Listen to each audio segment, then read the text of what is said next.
Hey, good morning. Bob Desmond here. I'm going to be slotting some fingerboards today. I've already slotted two, and these are slotted at the 650 millimeter scale length. As a matter of fact, when I started making guitars in 1992, I met the great guitar maker, the late Manuel Velasquez, and he invited me to his workshop to learn, and he allowed me to learn from him for, well over 15 years. And one of the things that he helped me with was power fret slotting. He had a really nice metal sort of sled that he would cut his fingerboards on. He had it made in Germany. And he had a little table saw, which was very cool, dedicated just to that particular fingerboard slotting task. Anyway, this fingerboard here, which is screwed onto the base of this funky looking thing that I made, this fingerboard was cut on Manuel Velasquez's fingerboard slotting jig machine, if you will. He allowed me to do that. So this is his exact fingerboard spacing for a 650 millimeter scale length. And I have an indexing, it's actually a feeler gauge, and I cut one of the ends off of one of the feeler gauges, and I sort of inlaid it in here. And what happens with this is the fret opening here, the fret slot in this jig goes ahead and goes into that feeler gauge, and it's essentially it's an indexing pin, which allows me to cut my fret slots exactly like Manuel's. The only thing I do differently is you'll notice there isn't a first fret slot here, and that's because Manuel's was just a hair short. As far as I'm concerned, it was just a little tiny bit off the number. So I cut that one by hand. And it's actually, let's see here, how do I put this? Yeah, so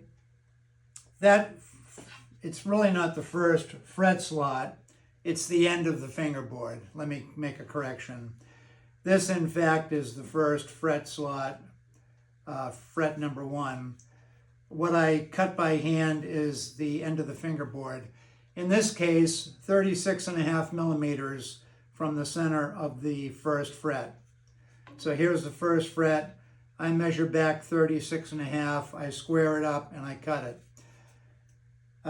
Manuel's was about 36, and I thought it was just a hair short of the mark. Now, he may have done that for a reason that I'm not aware of, but I have always gone by 36.5 from the middle of the first fret to the end of the fingerboard at the nut. My measurement is 36.5. Now, before I slot any fingerboards like this one is not slotted yet.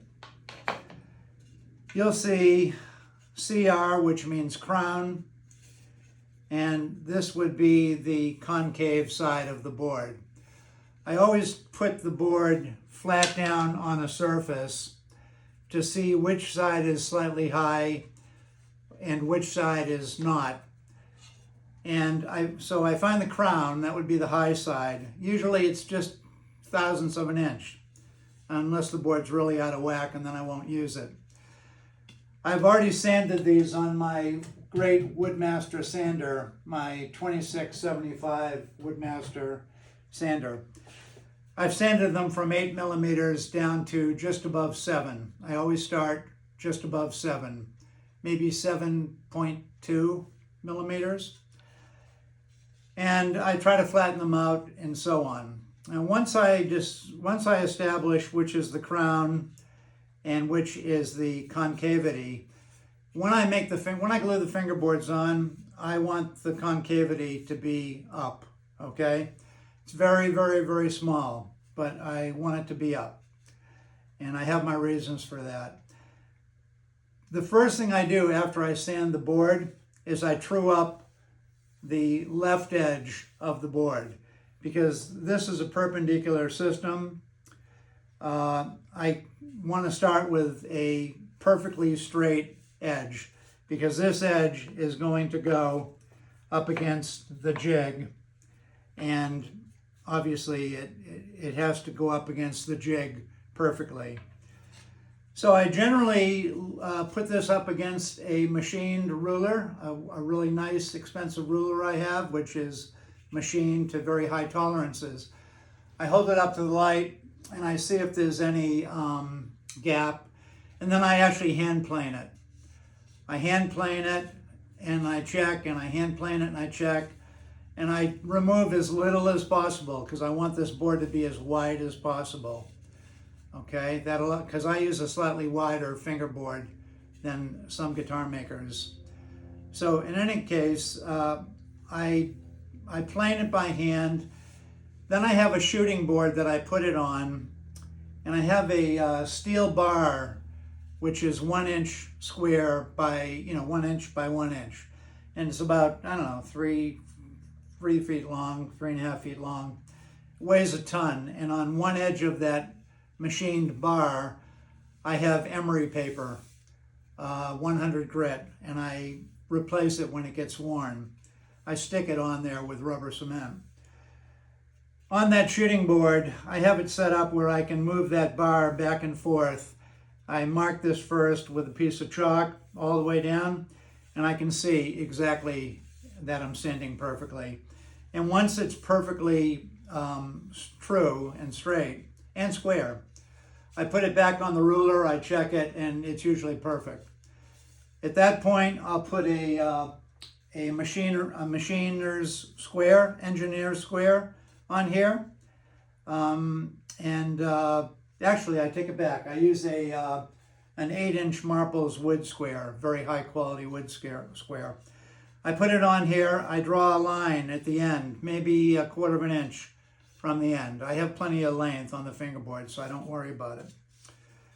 So about 1/4 inch, I draw a square line to that trued edge. I cut that off on my table saw. Then I take it to my, I don't think you can see it out of frame here, I have a 15-inch disc sander over here to the right, and I true up that on the disc sander, and then I check it with an engineer square. And when I have a perfect 90 degree, then I can move on to the next step, which is fingerboard slotting. And I'm going to show you that, and today's a special day because this is going to be the last fingerboard I ever slot. I have decided to get out of this business. I turned 70 October 7th of 2024, and I've had enough after 32 years. I'm actually selling all of my big machines, and I have somebody coming to pick them up tomorrow. I put an ad on Facebook Marketplace, and I got like 20 people, and I had a hard time narrowing it down to who I want to buy my equipment. I'm still not sure I'm right, but at least they have a box truck and a tailgate lift, and they have a pallet jack, hand pallet jack, so they can get everything out of here. I'm getting rid of the sander, the table saw, the 15-inch disc sander, my 6-inch joiner, which is out of frame, my floor model Grizzly oscillating spindle sander, and my dust collector. So I'm done, okay? And I thought I'd share this as one of my last videos. I'm still building guitars. I'm working on a couple that I've already started, but if I don't get rid of my machinery, I'll never stop. And I just decided that this was a good time to do it. So getting back to the subject, what I'm doing here is, since my table saw is leaving tomorrow morning, and I've had it for 32 years, I had to make fingerboards for the 2 guitars that I'm working on. And here's a couple that I just made. And I also am making one more in case I get the desire, because I can still hand build without all these machines. I did keep my bandsaw, I kept my 16-inch scroll saw, I kept a power miter chop saw, and that with hand tools, if I wanted to continue to build down the road, I could. But I'm basically trying to clean up the workshop, and for the most part, I'm done building. So these are 2 of the last 3 fingerboards that I plan on making. I just slotted them. I'm going to put them over here. And I'm going to go through this, it's really not difficult. This is my sled. I made this sled probably 32 years ago, 31 years ago, something like that. And it's great. I made it out of maple and birch plywood. And of course it has this important part, which is the actual gauge. And like I said, it's Manuel Velasquez's Fingerboard. And then there's I don't know if you can see it, but there's a little feeler gauge, which is cut into this. Essentially that's the indexing pin. I have a special blade on here made by LMI before they went out of business. I have a few of them, and they have these giant blade stabilizers on them to keep it very true. The depth of cut that I use is 3/32 of an inch. So I'm going to go ahead and cut this last one. I'm not going to put it on the first notch because that is the nut. And remember I told you it was just a hair short for my taste. So I like to cut that one by hand. So I'm immediately going to notch the first fret. And I'm not going to notch the end of the fingerboard. So I have to check. This is my concave side. This is my good edge with the 2 arrows right here. This is square to that good edge, okay? And to keep me honest, I always put a line with an arrow to tell me that, it goes this way and don't mess it up. And essentially it's all done by hand. You'll see, I'm going to go ahead and cut this. It's going to take me about 5 minutes. So if you want to just pull out after a few frets, you can. I typically will cover the blade with this portion. This is kind of like a safety guard right here.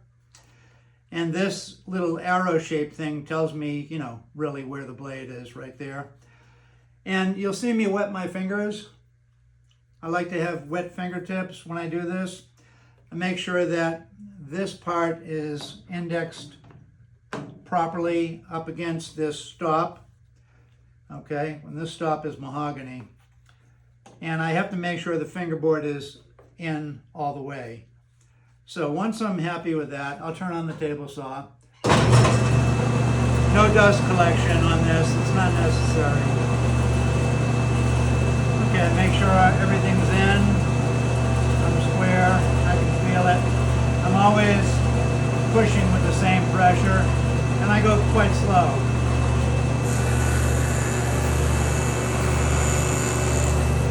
Okay, there's fret number 1. Go over 1 notch with the device. There's the fret, slot. Got the arrow pointing toward my stop. Make sure I'm square and tight. And here we go, number 2.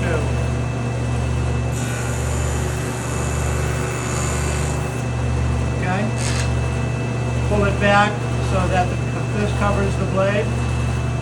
Move the template over 1 fret. There's 2 slots. Always make sure my edge is smooth as well.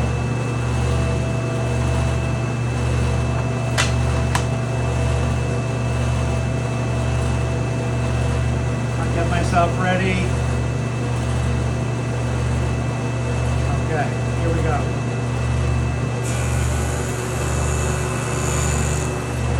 Okay, you can hear it when it's done cutting. Move it over one.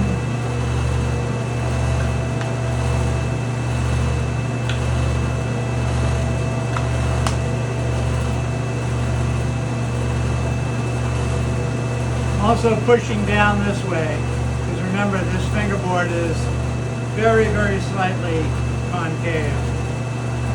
Okay, ready to go?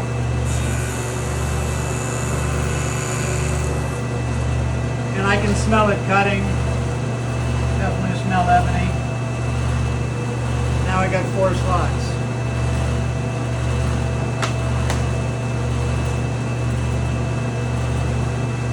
I don't push until I feel everything is in the right place. Then I move it up, I double check, and slot.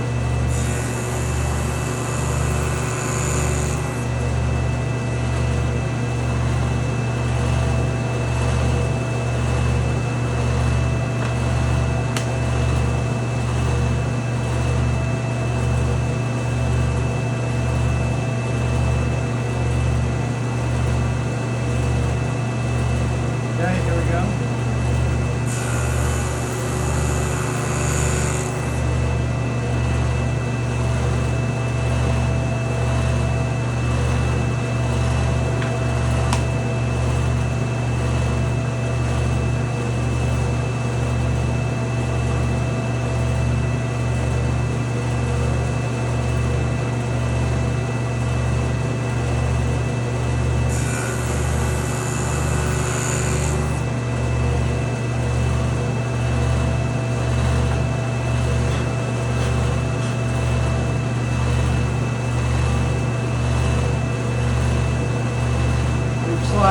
Slotted 7 fret slots.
More to go.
Okay, so what I'm checking for is the depth to make sure that I'm consistent.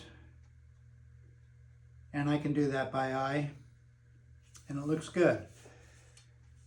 Here it is. Now if I put a 20th fret in, which I almost always do for the high C, I do that later on when I'm actually fitting the fingerboard on the neck. The other thing, I don't worry about this edge at all. This edge can be rough. It is actually. I don't care if it's crooked, scalloped, concave, convex, it doesn't matter to me. Because eventually I'm going to draw a center line which will be perfectly perpendicular to all these frets. Once I do the center line, of course, from that point I do my measurements, I cut the taper, I do it on a bandsaw, and I hand plane it to the line. I will lay out the taper, and I don't draw it with a pencil. I use a ruler with a utility knife. I literally scribe the utility knife line in, so I have a perfect line that I can plane to after I cut excess off with a bandsaw. So this could very well be the last fingerboard I ever slot, and it's kind of bittersweet, but I also am confident and completely I'm completely confident with my my decision to get out of guitar making at this point. So that's it, and if hopefully this video will help anybody that wants to do this. Now, there are times that I cut slots by hand for odd scales, and it has to be done very, very, very carefully. But for most of my guitars, they're 650. And it used to be that if I had an odd size, I would but I would order a fingerboard from Luthier Mercantile, cut on their computer-controlled setup, and they would always do a great job for odd-sized fingerboards. But they're out of business now, and so am I, and I'm just finishing up a couple of guitars that I'm working on right now. And I've got to make these fingerboards today because my machinery is going bye-bye after 30 plus years tomorrow. So yeah, it was today or never. So there you have it. 3 fingerboards, all beautiful ebony. And this ebony came from Luthier Mercantile, by the way.